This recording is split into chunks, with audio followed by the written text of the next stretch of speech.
살면서 이런 경험을 해본 적이 있을 것이다. 약속 장소에 나갔는데 상대방이 오늘 지갑을 깜빡했다며 밥값을 떠넘긴다. 또는 몇 달간 소식 없던 사람이 갑자기 오랜만이야. 근데 이거 좀 도와줄 수 있겠어? 라며 연락한다. 그럴 때 이런 생각이 들지 않는가? 내가 왜 이런 관계를 유지해야 하지? 유태인들은 인간관계에 대해 실용적인 태도를 가진 것으로 유명하다. 그들은 말한다. 사람은 관계로 성장하지만 잘못된 관계는 인생을 갉아먹는다. 오늘은 유태인의 지혜를 바탕으로 손절해야 할 인간관계의 유형 10가지를 소개한다. 만약 들으면서 이거 내 얘기 아니야 라는 생각이 든다면 이제 결단을 내릴 때다. 당신의 삶을 더 나아지게 할 선택을 시작하라. 1. 지갑을 안 들고 다니는 사람을 경계하라. 약속 자리에서 늘 지갑을 깜빡했다는 사람이 있다.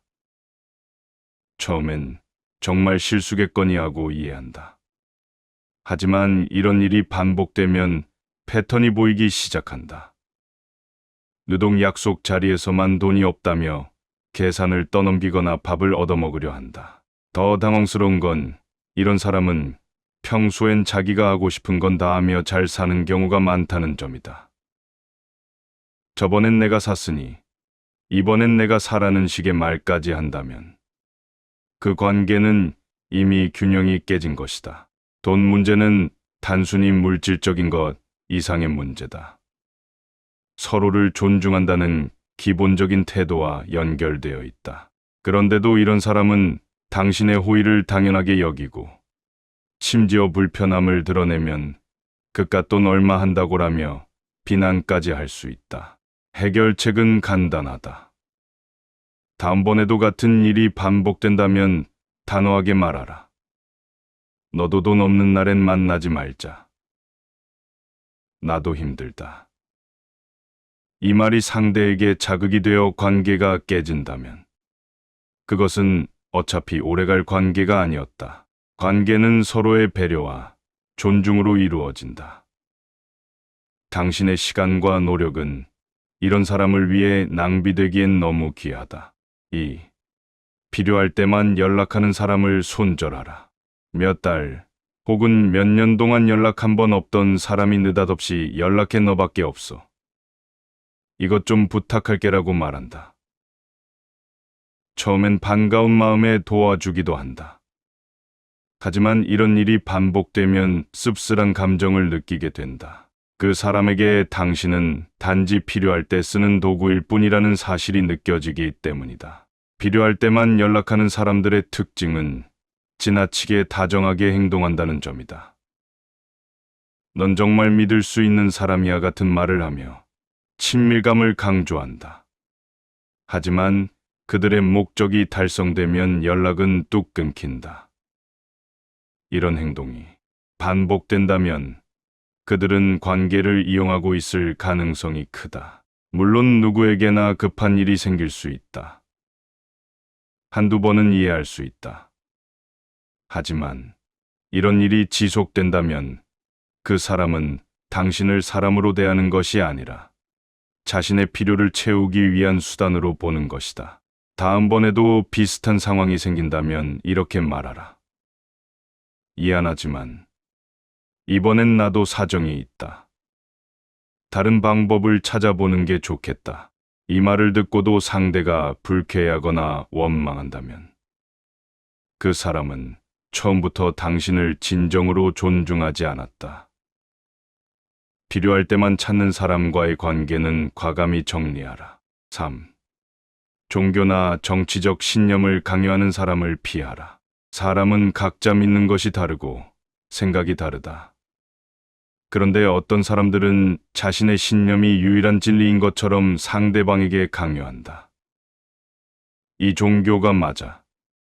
너도 믿어야 해. 어떻게 그 당을 지지할 수 있지? 너도 정신 차려야 해. 이런 사람과의 대화는 피곤함 그 자체다. 특히 정치적 신념은 감정적으로 쉽게 치닫는 주제다. 의견이 맞지 않으면 상대를 비난하거나 감정을 상하게 하며 결국 싸움으로 번지기 일수다. 문제는 이런 논쟁은 이길 수도 끝낼 수도 없다는 점이다. 당신이 난 다르게 생각해라고 말해도 그들은 더 강하게 주장하거나 화를 내며 당신을 설득하려 한다. 이런 관계는 피로를 넘어서 정신적 스트레스를 준다.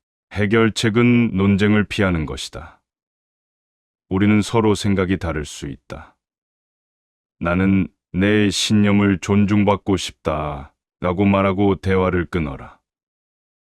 만약 그들이 당신의 태도를 비난한다면 그 관계는 건강한 관계가 될 수 없다. 관계는 서로의 다름을 인정하고 받아들이는 데서 시작된다. 자기 신념만 옳다고 주장하며 타인을 억누르려는 사람과의 관계는 당신에게 고통만 남길 것이다. 4. 만남이 괴로운 친구와는 거리를 두어라. 어떤 친구는 예전에는 만나면 즐겁고 편안했다. 그러나 시간이 지나며 점점 부담스럽고 피곤해지기 시작한다. 약속을 잡아도 나가기 싫고 핑계를 대며 취소하고 싶어진다. 만나고 나서도 대화가 재미없고 왜 내가 이 관계를 유지하고 있지? 라는 생각이 든다. 이런 변화는 자연스러운 것이다. 사람은 시간이 지나며 환경과 관심사가 달라진다. 과거에는 공감할 수 있었던 이야기들이 이제는 낯설고 맞지 않게 느껴질 수 있다.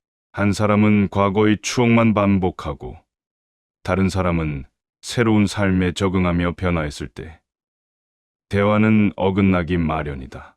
그럼에도 오래된 친구니까라는 이유로 관계를 억지로 이어가는 것은 서로에게 부담을 준다. 당신이 괴로워하는 만큼 상대방도 비슷한 마음일 가능성이 크다. 관계는 쌍방이 만들어가는 것이지 한쪽이 끌고 갈 수 있는 것이 아니다. 이럴 때는 자연스럽게 거리를 두는 것이 답이다. 갑작스럽게 연락을 끊기보다 만남의 횟수를 줄이고 시간을 가지며 관계를 서서히 멀어지게 하는 것이 좋다. 이를 죄책감으로 느낄 필요는 없다. 모든 관계가 영원히 유지될 수는 없다.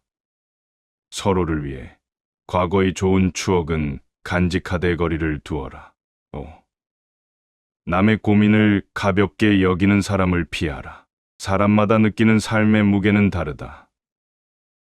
당신에게는 큰 고통으로 다가오는 일이 다른 사람에게는 사소하게 느껴질 수도 있다. 그러나 그 차이를 무시하고 당신의 고민을 평가절하하며 그 정도 가지고 뭘 그러냐는 식으로 반응하는 사람은 문제다. 이런 태도는 당신을 존중하지 않는다는 신호다. 당신이 직장에서의 스트레스나 개인적인 어려움을 솔직히 털어놓았을 때 상대가 그건 다들 겪는 일이야. 참아라고 말한다면 당신은 대화를 더 이어가고 싶지 않을 것이다. 그 말은 겉으로는 조언처럼 들릴 수 있지만 실질적으로는 당신의 감정을 무시하고 공감을 거부하는 태도다. 이들은 자신이 경험하지 않은 고통에 공감하려 하지 않는다. 자신이 겪은 고민만 중요하게 여기고 남의 어려움은 가볍게 치부한다. 이런 사람들과의 대화는 당신을 점점 위축시키고 스스로의 감정을 하찮게 느끼게 만든다. 해결책은 분명하다. 먼저 당신의 감정을 무시하는 말에 대해 분명하게 대응하라. 내게는 정말로 힘든 일이니 그렇게 말하지 말아줬으면 좋겠어라고 말하는 것이다. 만약 상대가 여전히 태도를 바꾸지 않는다면 더 이상 당신의 고민을 그들에게 털어놓지 말라. 진정한 관계는 서로의 감정에 공감하고 존중하는 데서 시작된다. 당신의 고민을 가볍게 여기는 사람과의 관계는 계속될 이유가 없다. 당신의 감정을 소중히 여길 수 있는 사람들과 함께하라. 6. 약속을 가볍게 여기는 사람과는 함께하지 마라. 약속을 지키지 않는 사람은 당신의 신뢰를 무너뜨린다. 약속이란 단순한 만남의 시간이 아니라 서로에 대한 책임과 존중을 담고 있는 약속이다. 하지만 이를 대수롭지 않게 여기는 사람들이 있다. 약속 시간이 다 되어갈 때쯤 미안. 갑자기 일이 생겨서 못 갈 것 같아라는 메시지를 보내는 경우다. 한두 번은 이해할 수 있다. 누구나 급한 일이 생길 수 있으니까. 하지만 이런 일이 반복되면 문제가 된다. 더 심각한 경우는 약속을 아예 잊어버리고도 어쩌다 보니 깜빡했네라며 미안해하지 않는 사람들이다. 그들의 행동은 당신의 시간과 노력을 가볍게 여기는 태도에서 비롯된 것이다. 약속은 서로의 시간을 존중한다는 의미를 가진다. 그런데 약속을 어기는 사람은 결국 당신을 존중하지 않는다는 뜻이다. 이런 관계는 시간이 갈수록 당신에게 피로감과 스트레스를 줄 뿐이다. 해결책은 명확하다. 반복해서 약속을 어기는 사람에게는 단호히 말하라. 약속을 지키는 것이 어렵다면 다음엔 약속을 잡지 말자. 나도 편할 것 같다. 그럼에도 같은 일이 반복된다면 그 관계는 정리하는 것이 옳다. 당신의 시간은 충분히 소중하다. 이를 존중하지 않는 사람과 억지로 관계를 이어갈 필요는 없다. 약속을 소중히 여기는 사람들과 더 많은 시간을 보내라. 그것이 진정한 관계다. 7. 자신의 푸념만 늘어놓는 사람을 경계하라. 만날 때마다 자신의 불평불만만 늘어놓는 사람이 있다. 이들은 끊임없이 내 인생은 왜 이렇게 안 풀릴까라는 식으로 하소연을 한다. 처음엔 그들의 이야기에 공감하며 위로하고 싶지만 시간이 지나면 지칠 수밖에 없다. 문제는 이들이 단순히 위로를 바라는 것이 아니라 당신을 감정의 쓰레기통으로 사용한다는 점이다. 당신이 즐겁게 대화를 나누고 싶어도 이들은 자신의 부정적인 감정을 풀어내는 데만 집중한다.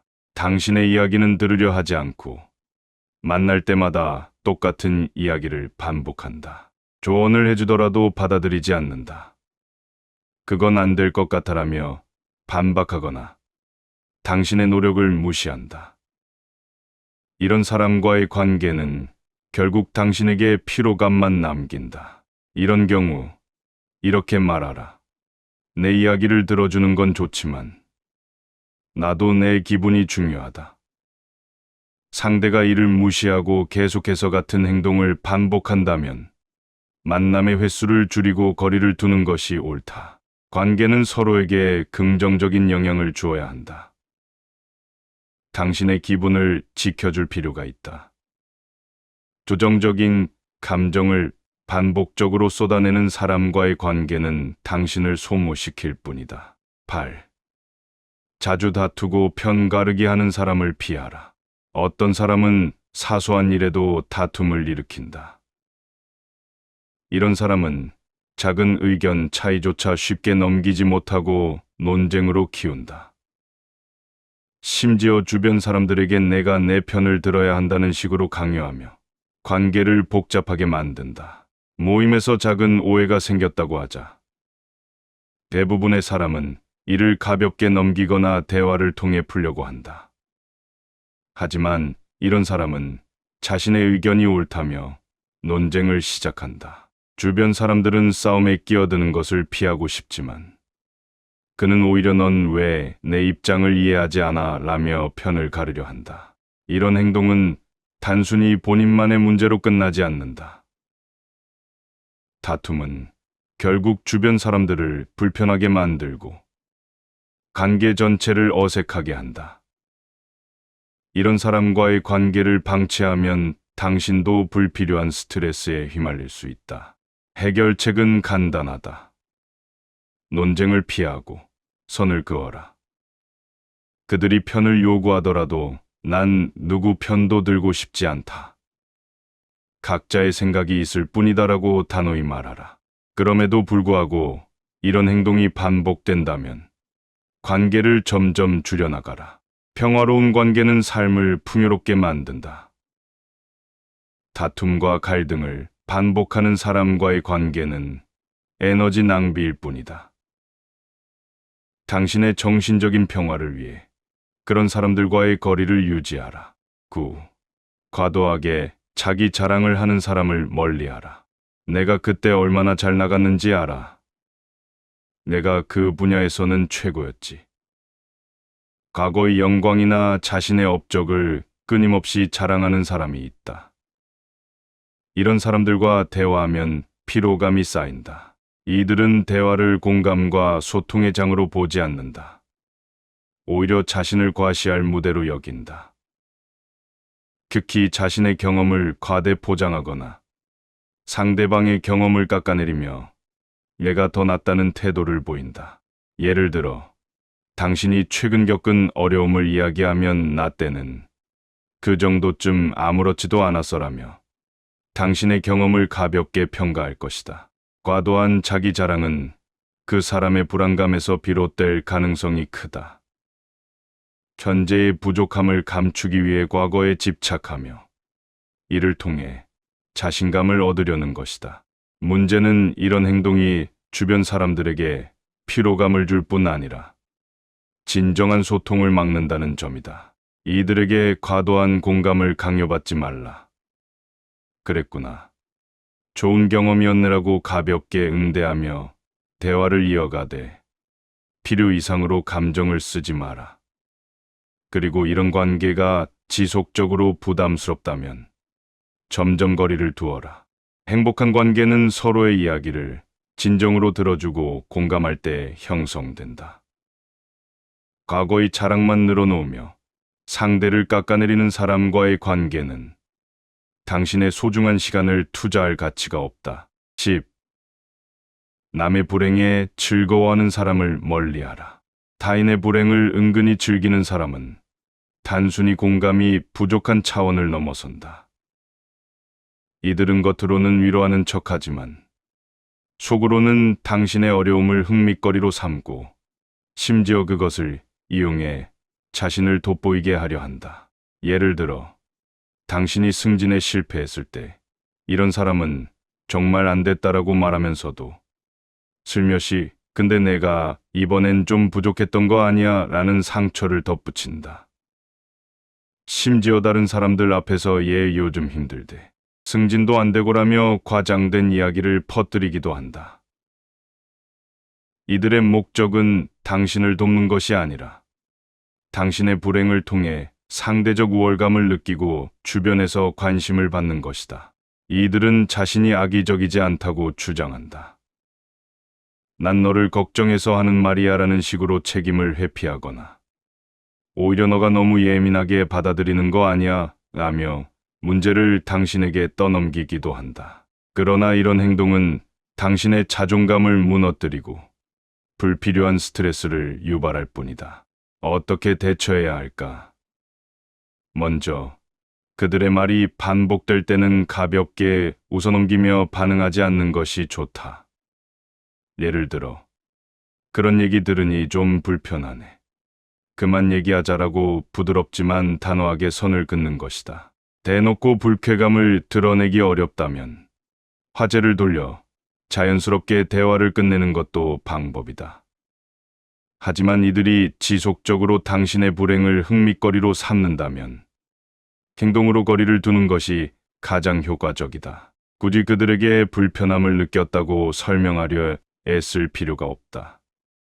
만남을 줄이고 관계를 서서히 멀어지게 만들어라. 마지막으로, 당신이 불행한 상황에 처했을 때는 이런 사람들에게 상황을 털어놓지 않는 것이 중요하다. 속마음을 공유할 때 상대방이 어떤 태도를 보였는지 떠올려라. 이전에도 불행을 흥미거리로 삼았다면 다시 그런 실수를 반복하지 마라. 진정한 친구는 당신의 어려움 속에서 함께 울고 위로하며 현실적인 도움을 주는 사람이다. 반면 남의 불행을 소비하는 사람은 그 순간에도 당신의 고통에서 재미를 찾는다. 당신은 그런 사람들에게 시간을 낭비하기에는 너무 소중한 존재다. 당신의 아픔을 진심으로 이해하고 응원하는 사람들과 함께하며 그런 관계 속에서 위로받아라. 삶의 질은 당신이 선택하는 관계에서 비롯된다. 인간관계는 삶의 질을 결정짓는 중요한 요소다. 잘못된 관계는 당신의 에너지를 소모시키고 스트레스를 준다. 손절은 단순히 관계를 끊는 것이 아니라 자신을 지키고 더 나은 삶을 위해 환경을 바꾸는 과정이다. 당신을 존중하고 긍정적인 영향을 주는 사람들과 시간을 보내라. 그것이 당신의 삶을 더 풍요롭게 만들 것이다.